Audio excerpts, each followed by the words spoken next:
All right, welcome back to another computer science theory example video. This is a companion video for lecture 3.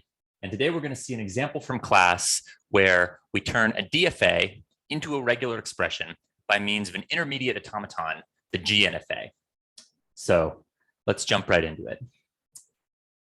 The DFA we're going to be transforming today is one that we've seen in class before that'll add up characters from the alphabet 0, 1, 2, and it'll accept if those characters sum to 0 mod 3.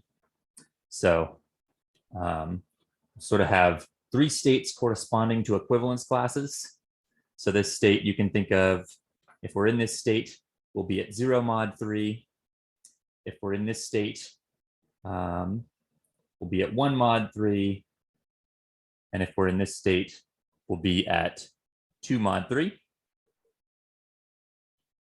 We want to accept if we finish our string at 0 mod 3. And then as we read in characters, if we read in zeros, we stay in the same equivalence class. If we read in ones, we add 1 to our current total, and we move up an equivalence class.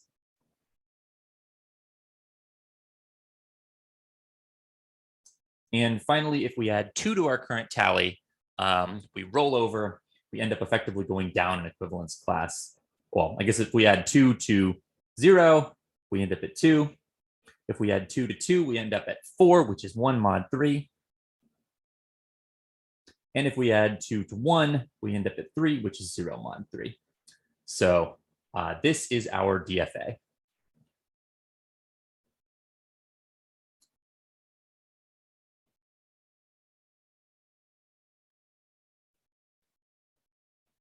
So step 1 will be to convert this DFA into a GNFA.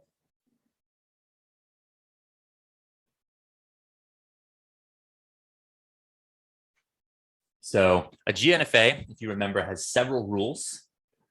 First, it has a start state with no incoming edges. So you always go from the start state into the automaton, never come back. And it has an end state or an accept state with no outgoing edges. So just to make things cleaner, I'm going to erase this. And I'm going to make my modifications in purple. In order that I satisfy the conditions for my GNFA, I'm going to create Q start and Q accept. Q start will be connected by an epsilon edge to our original start state. So whenever we start, we go from the start state to our original edge for free. This ensures that there's no edges incoming to our start state. Likewise, we'll have an epsilon edge from every accept state to Q accept. And then finally, we want to make sure we have edges between every other state pair. So if you remember, GNFAs have edges labeled with regular expressions. In our current DFA, all of our edges are labeled with regular expressions already. If we had an edge labeled with 0, 1, we'd turn that into 0 union 1 at this point. But there are some edges missing. And in particular, those will be our null set edges. So for instance, we need an edge from the start state to every other state in our GNFA. So I'm just going to abbreviate these so they don't clutter up our diagram. Of course, if we have an edge labeled with the empty set, there's no regular expression we can take that will take us across that edge. If you concatenate something with the empty set, you get the empty set because you cannot pick a value out of the empty set to concatenate to a string on either side. Likewise, I'm going to sort of abbreviate markings indicating an edge from every state to the accept state. So those will be our extra null edges, and I believe every state within our DFA. Let's see. This state, we'll call it A. It has edges to B, and edges to C, and an edge to itself, and an edge to Q accept. B has an edge to itself, to A, to C, doesn't need one to this start. It will have a little epsilon edge going to Q accept, as we'll see.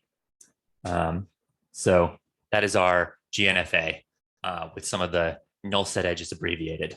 The property that we should have here is between every ordered pair of states, including from a state to itself, there should be an edge labeled with the regular expression with the special exceptions of the start and end state. So now we have our GNFA.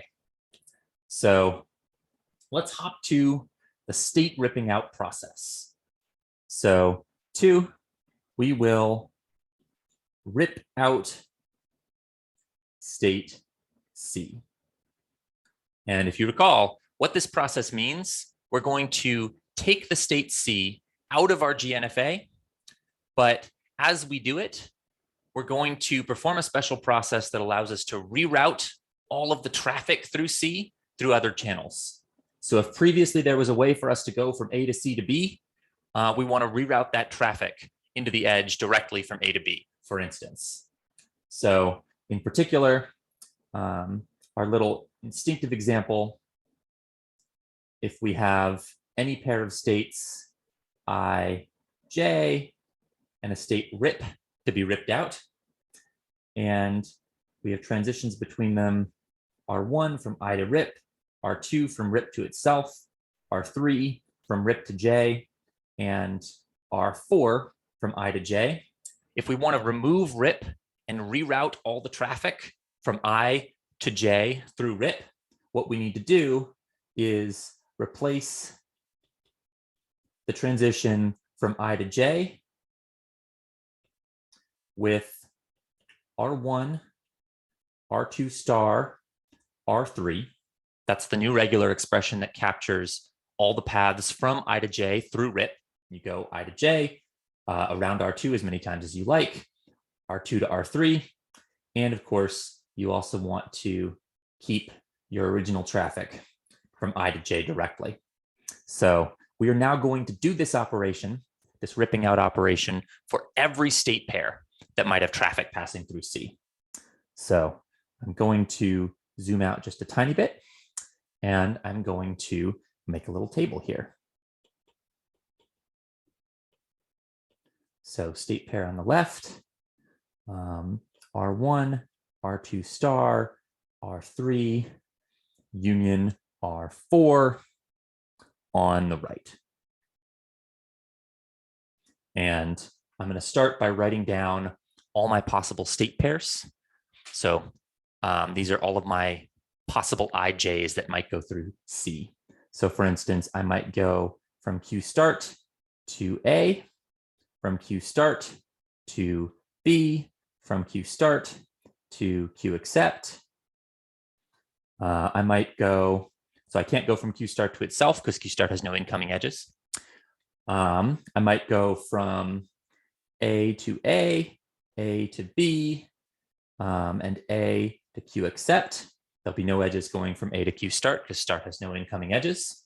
And then finally, I might consider B to B, B to A, and B to Q accept.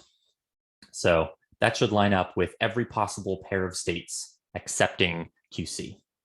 And now I'll calculate my regular expressions.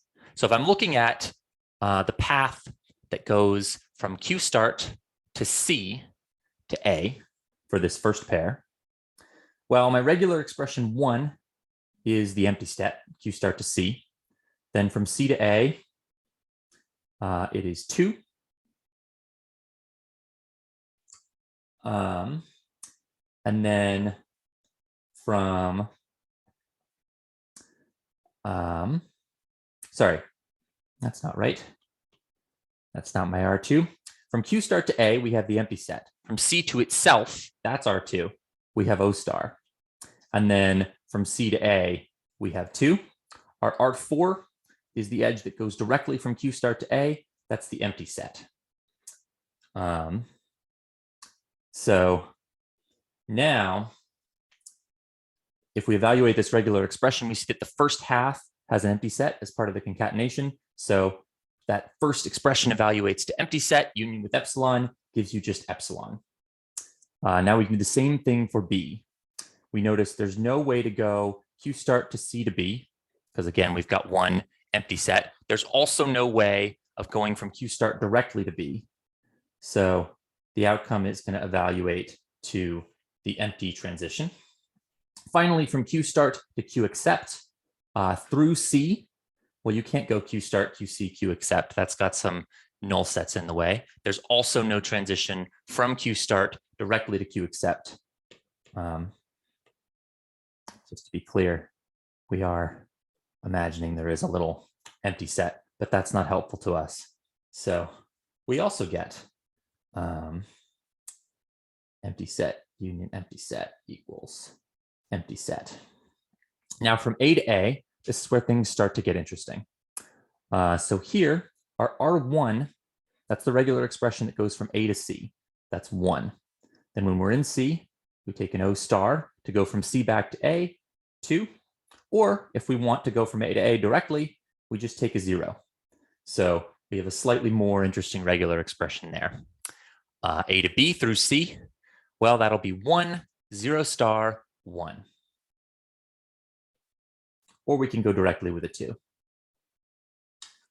Finally, from A to Q accept, we can take a 1 to get to C, an O star to stay in C, but then from C to Q accept, that is an empty set transition.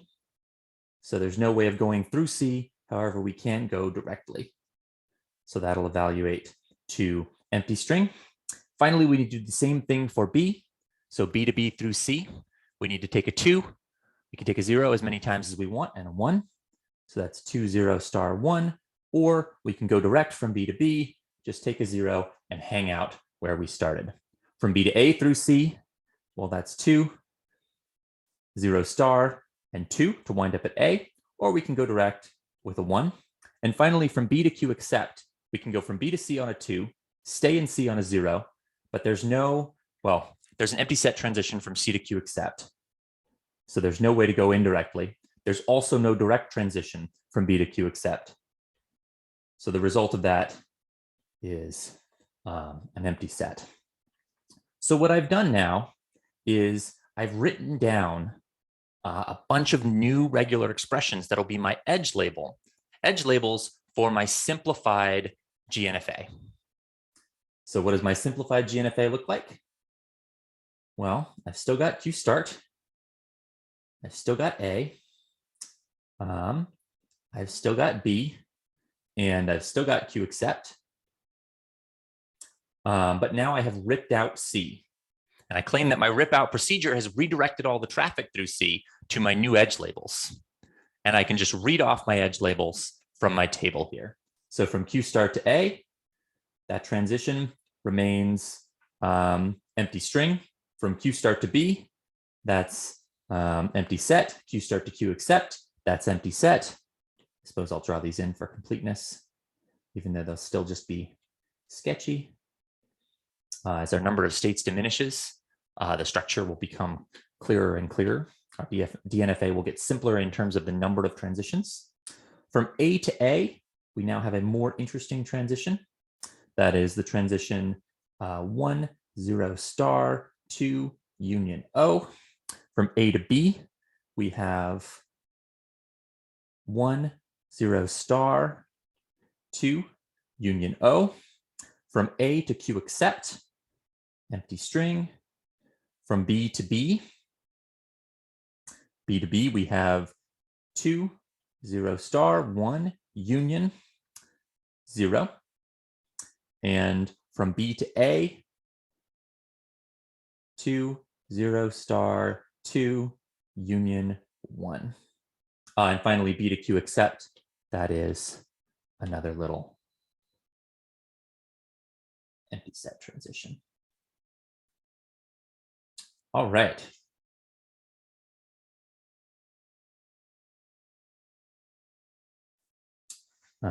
Just looking at my notes here, I think I mislabeled one transition from A to B. If I'm reading correctly, yes, we have 10 star 1 union 2. I think I read the line right above. Yes, that was supposed to be the transition from A to A. So hopefully you were sharp and caught that mistake. That's just me not being quite careful enough in reading my table across. Let me see if I've labeled my other transitions correctly. 20 star 2, union 1, 10 star 2, union 0, epsilon, epsilon. All right, that does match my notes. And it's a good reminder too. Each individual step of this process is simple, and we've logicked out why it works, but that does not mean it's not easy to make little mistakes. It's the kind of procedure that it's easier for a computer to do than a human. Let's do step 3. Things will get a little faster from now on. We'll rip out state B. And once B is gone, the number of transitions we have to think about gets much smaller. We'll want to think about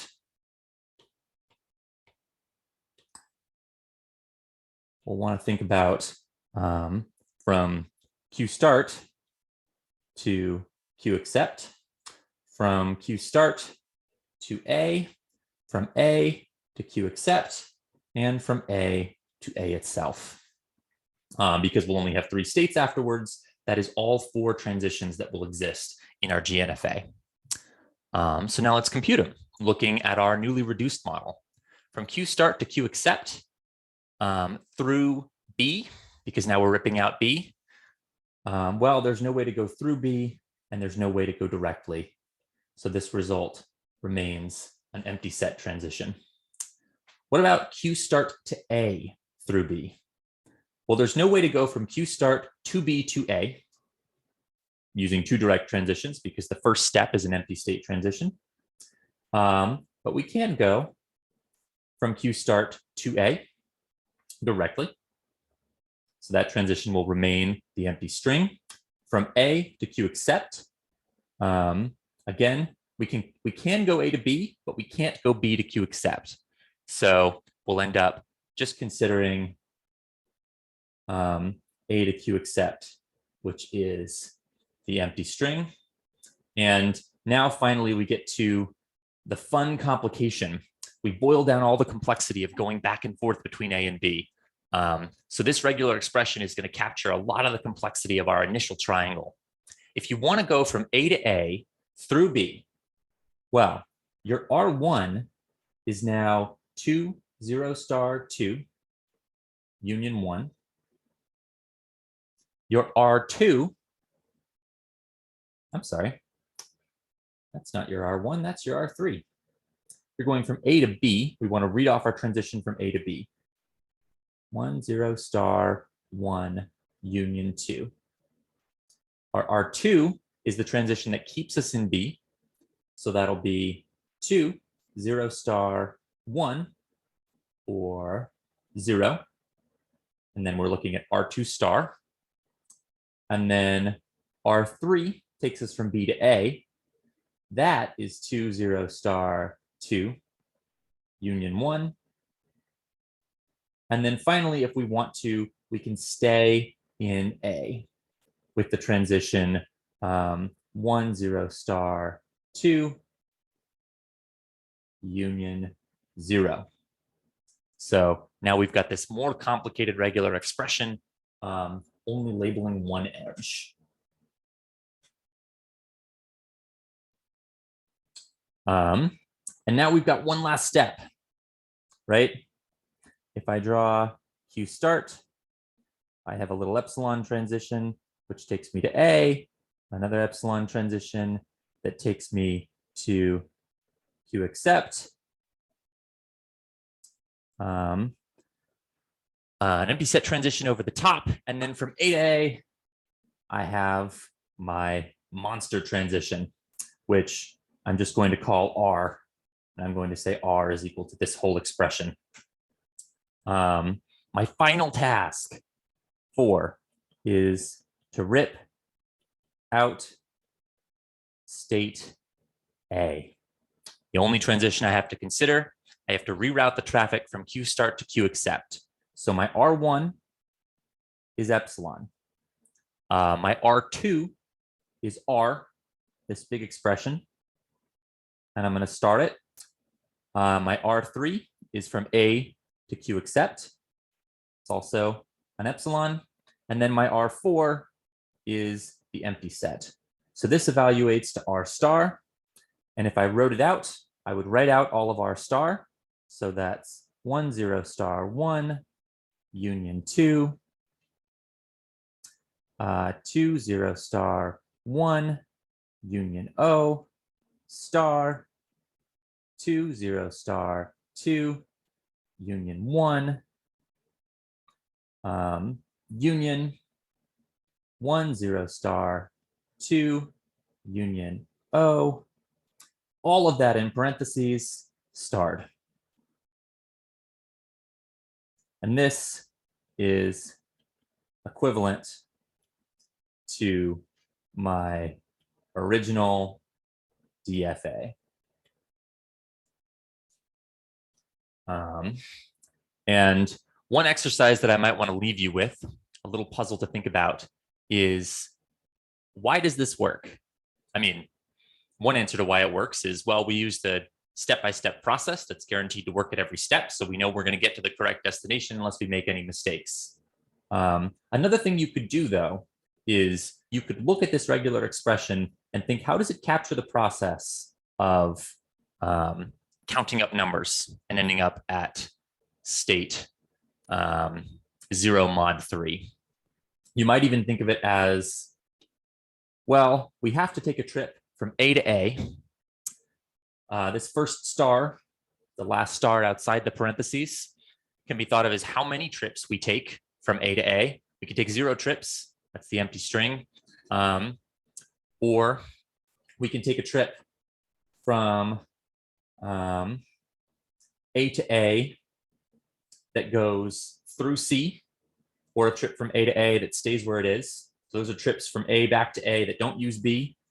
And then maybe this thing could be interpreted as a trip from A to A that goes to B and does something else from B at least once with the middle star.